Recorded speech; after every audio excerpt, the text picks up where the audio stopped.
Okay, so I'm joined today by Emily Martins, who recently got her second pro win on Cage Fury Fighting Championships. Before I get to the win to take your pro record to 2-0, I want to go back to something really quick from earlier in your career because I cover a lot of one championship stuff, and they have a few people on their roster who are, former grapplers that have got a ton of accolades who are then turning into MMA fighters later on in their careers, right? But the thing with, like, the likes of Gary Tonin or Buchechas of the world or all of these different guys, right, is they always have a ton of their, you know, competitive careers dedicated to grappling before they make the switch. So I think a lot of people, the thing that will jump off the page for a lot of people, for you and your career, is that you've got the accolades in grappling for IBJJF World Championships, but like you're starting MMA at such a young age, right? Like, what age did you start competing in proper grappling tournaments, and what ages did you win those tournaments? Because I was stunned to see that you have four of those world championships while still being so early on in your career. So what actually nobody really knows because I've been like putting on my social media a lot of grappling and jiu-jitsu, obviously because I was competing a lot of those. But I actually started martial arts when I was 9 years old, and I actually started on taekwondo, and I did for a really short period of time. And when I was 10, I already started Muay Thai, and that was actually my one of my first martial arts. And honestly, I used to hate grappling. I used to hate jiu-jitsu. I thought it was gross, not gonna lie. So I did Muay Thai for about like 3 years until I started also training jiu-jitsu. So I was 12 when I started, and with like a month I had my first competition in jiu-jitsu. I was 12. It was a cool experience. So on that same year, I turned 13 and I came to the USA. So back then I was so young, and I started competing nagas, new breed and stuff. But then COVID came, right? And the competition stopped for a little bit. Then I moved to American Top Team. I met Jussier Formiga, who is my master in jiu-jitsu, and he kind of like led me to compete more IBJJF's competitions. And I was also already juvenile too, so and the competitions went back like working because it was after COVID. So that was 2021. I started training with him, and my first ever IBJJF competition was Pan Americans. So it was a lot of pressure. I was nervous, and I won. When I won Pan Americans, I'm like, okay, I just fell in love, and that was like 2 years ago. That was 2021. So then after that, I signed up for Worlds, Nogi Worlds, and I was double gold champion that 2021 Nogi Worlds. I won my weight class and I won open class. So I was like, dang, this is really cool. And then I started like loving it.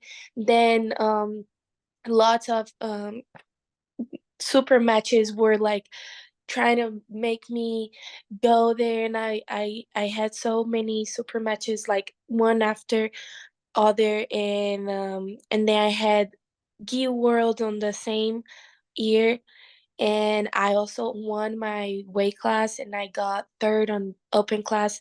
So after that I was like, okay, I'm gonna be doing this for a while. So in 2022 I competed Pan Ams. I lost it, and I was in adults now, so it was kind of like difficult to me. Like I was like, "Damn, I lost it! I can't believe I just won like 3 times worlds, and I just lost it." But then like I kept training, and in the middle of 2022, I competed in worlds in Gi, in adults as well.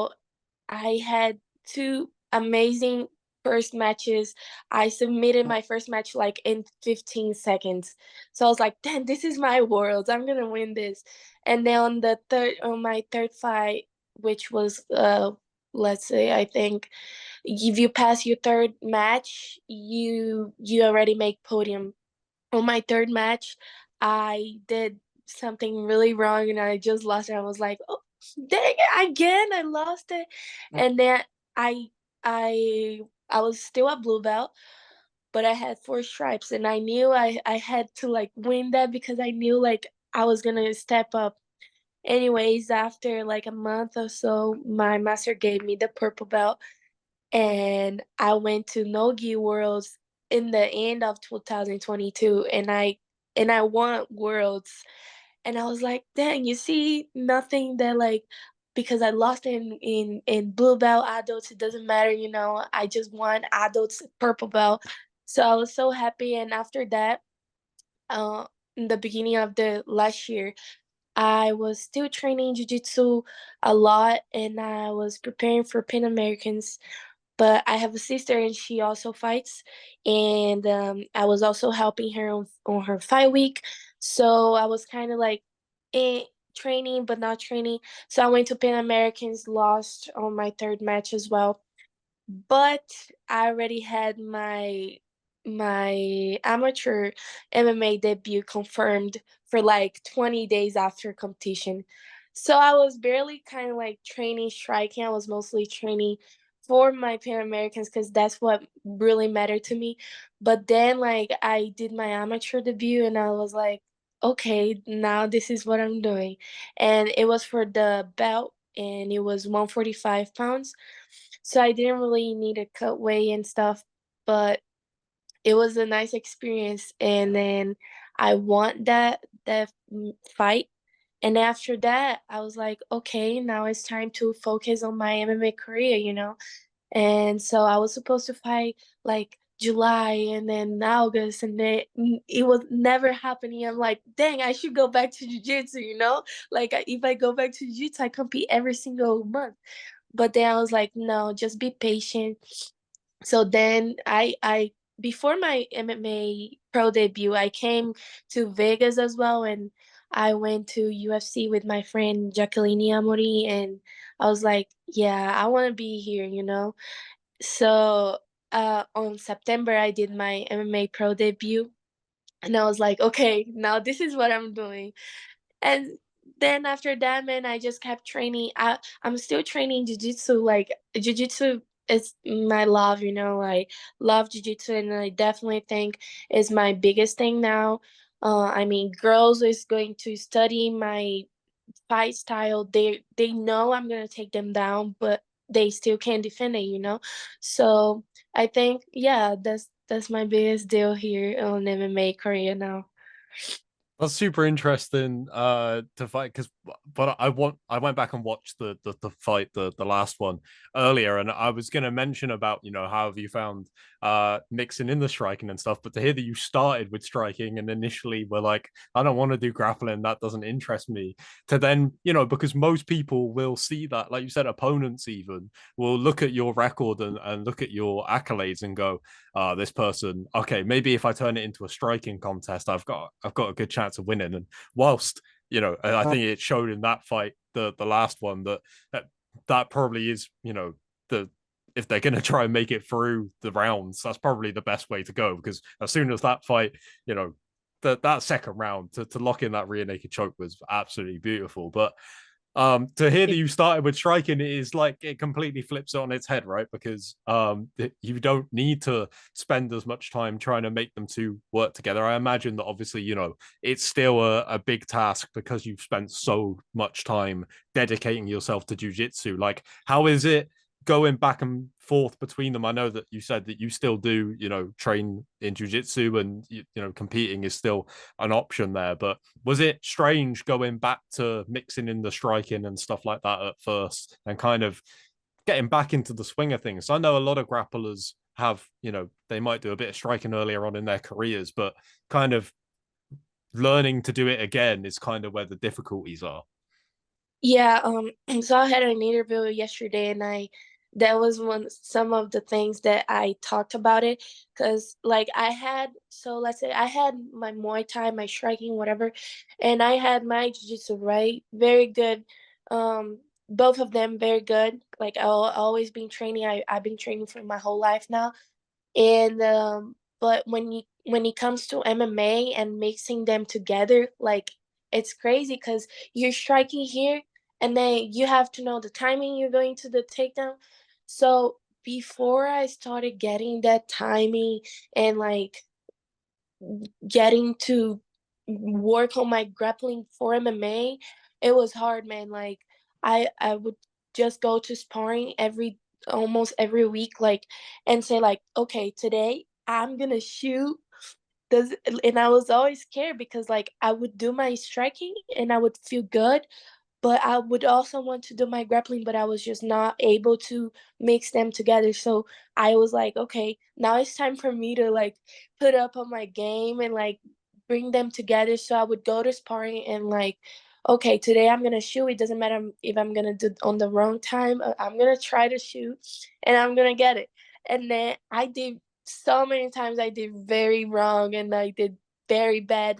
But until I started getting it, and then like I'm like, okay, I just found my game. So since then I'm like, jab, let's strike. If you Whenever I see the opportunity to be shooting on you, I'll be shooting on you, you know. It's crazy, like I said, that you have that background in grappling that people are gonna go, okay, like wow, like you're not gonna have the standard course through being an MMA fighter because you've already got that experience in a high level form of competition somewhere else, right? But like I said, to have the MMA come in at such an early age, like when you look at, you said about going to the UFC and things like that. When you look at the very top level of women's mixed martial arts, like how do you rate the jiu-jitsu there compared to the competitions that you've been in? I know that it's different, right, because of strikes and everything. It's a different game, but when you look at the elite level right now, are you like these people are good, but I think in a grappling match maybe could have Yep, them. yep. Honestly, talking about 135 division on UFC, I don't see any girl that really has a um very pure jiu-jitsu there. Like I know they have good grappling for MMA, but I don't see anybody like looking for submissions all the time, you know. I mean, if they go on their guard, they're just looking for like getting up and stuff. But I mean, there's whips, you know, there's submissions from bottom. So me as a jiu-jitsu competitor, like um worlds and Pan Americans and all the competitions I did, that made me realize that if you're in a fight, you're not only winning when you're on top, or I mean, you have so many positions, you have so many techniques, you can do it. But I feel like in the UFC 135er, I don't see any girl that has that one really good jiu-jitsu. I mean, Amanda Nunes was the bro, she was the goat. But now, right now, I don't see any girl that would like, oh my God, that girl is a really good on jiu-jitsu, you know? Yeah, I mean, I didn't actually know about Duty Formiga playing a big part in this MMA career of yours and also jiu-jitsu as well. Like having that guy who, again, a grappling specialist in MMA, like good everywhere, but jiu-jitsu obviously being his strongest suit. Like, how did that come to be? Like, I know that your family moved to Florida, right, in order for you and your sister to train there. So, how did that end up coming around with crossing paths with Formiga, who I imagine is, if you were going to pick someone to be a role model for you making a jump into MMA eventually, that's a pretty good guy to have in your corner. So when I got in American Top Team, I obviously knew him. I mean, and I started like training there and stuff, and I would see him with Mara. which is a Italian girl. She used to be on UFC as well. Mara Maravilla, I don't know if you know her. And they used to drill together, and I'm like, I did one super match and I lost it, and I'm like, I need to train with that guy. So I asked him like, hey, can I come drill with you guys? So then we started drilling, and then we never stopped. So and then he would go to competitions with me. He's always competing still jiu-jitsu. He I think he did his last MMA fight on 2021, but he's still competing jiu-jitsu. Like he's competing in Pan Americans right now in 2 weeks.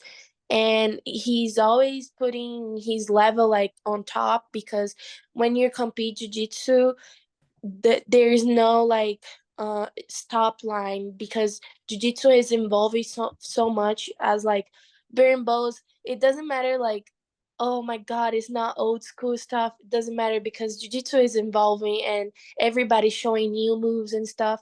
And because he competes on that, and it's always in there, I think he's the best high level jiu-jitsu guy I ever seen in my life. That man is quick, and he knows how to put his weight on top of you. If he's on bottom, he's know how to like sweep everything in submissions. So I was like, man, this guy, he's the best. And also he's like a dad to me. We coach kids together. I love his family. So I was like, that he's the man to be in my corner. He's always been there for me.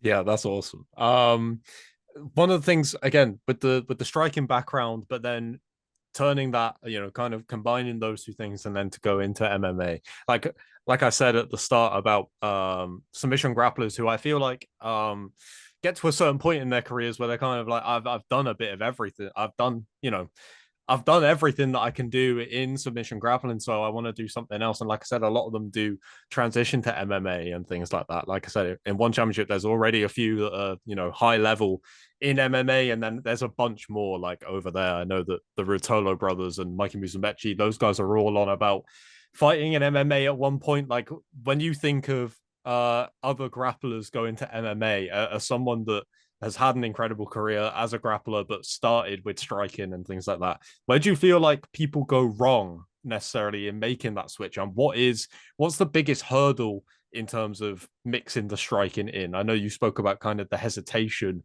in not knowing when to shoot and things like that. Like, yeah, interesting to get your perspective on it as someone who has kind of done it in reverse to the way a lot of people would in terms of going striking, grappling, then combining them as a great grappler. So, I mean, we have seen like many grapplers like as a Buchecha, right? He's amazing, and when he did his transition for MMA, I mean, he kept his grappling background. So if you see his fights, it's like amazing.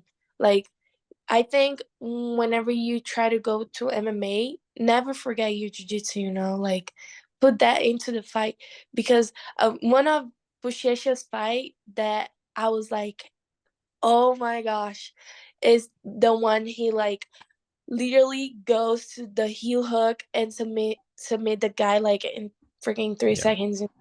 So that for me is like, that guy knows jiu-jitsu, and he's not afraid of showing them in the MMA fight. And I think that's what grappling people should do. Like if you have the best grappling, go there and show you grappling, but also don't forget to strike. Like I mean, on my last fight this past weekend, I'm like, okay, I have the submission here, but I also gotta be smart. So I'm like, I'm ground and pounding. So I'm also showing that like it's not only about like going there, only doing jujitsu. Also because people only think I'm a jujitsu girl. So I'm like, I want to show a little bit of striking. And not because I couldn't get the submission, not because like, I wouldn't know how to submit her. But also, like, you gotta be so smart when you're in the fight. Like, what if I do too much strain right here and then she explodes and then I gotta go back on top and then my arm is tired.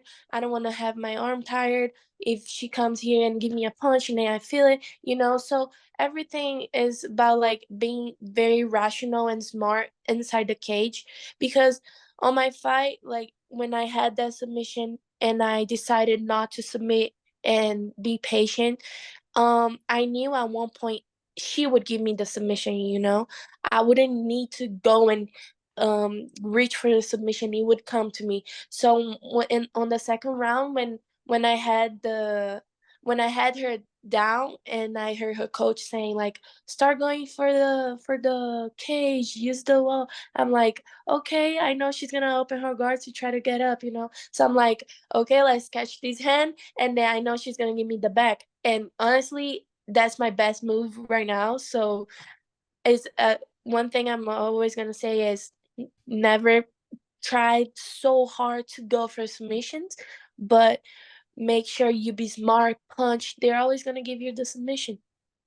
Yeah. But funnily enough, I think that a lot of people, when you said about grapplers that go over to MMA and maybe, don't forget your jujitsu, I think a lot of people, the person that will come to mind for a lot of people is Mackenzie Dern in the UFC, obviously a very, very good grappler who has done a lot of striking in her last few fights. And I think that a lot of people, especially people that are, big jiu-jitsu fans are like, use your jiu-jitsu more, right? It's almost like, that she has that there, but maybe doesn't use it. But one of the things I think that was interesting with Mackenzie Dern was that, like I said about you earlier, you're not going to have the standard route through MMA, where people have this long, a decently long amateur career, decently long pro career before going up to a big show, because immediately, right, people go pro debut, former IBJJF world champion. Okay, well, I'm going to pay attention, right? And also, I'd imagine for a start, it's difficult to find opponents who are, around a similar record to you because you have so much experience competing in jiu-jitsu. They're like, that's not, I'm not going to do that, right? So in terms of looking ahead to the future, your pro career, how do you kind of see the next year or so playing out, and how long do you reckon it'll take you until one of these big promotions comes calling? Because I would imagine a couple more fights and yeah, it's going to be done. So as I said, I do everything like very rational, right? And I always try to be very smart. Even though I'm so young, I grew up in this part of the world. Like we kind of live in a bubble, right? So I mean, I've been always around professional people, so that made me very mature. And I think every decision I make right now, it's a big thing in my career. But I'm not in a rush, I know it's gonna come with the time. I have a bigger purpose in my life, so I know like whatever God's time is, it's gonna happen. But I did ask for the belt on Cage Fury after my fight, so I'm pretty sure there is no other option because if um if the fight is for the belt, probably it's gonna be easier for them to find someone that wants to fight, right? So hopefully in the middle of the year I'm gonna fight for the belt. And I'm so excited for that, man. And I know after that I would have probably like to defend the belt or something. If I have to make two more fights or one, doesn't matter. I just know I'll be ready for whatever it comes to me. I'm training every day. Today I'm also here again with Jacqueline Amorim for her fight on UFC Vegas 88. And I mean, I'm just living my best life and making the best out of it and having nice experience. And I know like I'm gonna be there one day. So It's exciting. Thank you, Emily, so much for your time. I apologize for going so long, but I really wanted to get into the IBJJF stuff because I thought that was really interesting. Good luck out in Vegas. Congratulations, obviously, on the win, and I will hopefully catch up with you at some point in the future. Yes, sir. Thank you so much. I know I talk too much as well. It's okay. It's okay. Thank you. Thank you so much for your time anyway. I really appreciate it. Thank you. All right. Goodbye.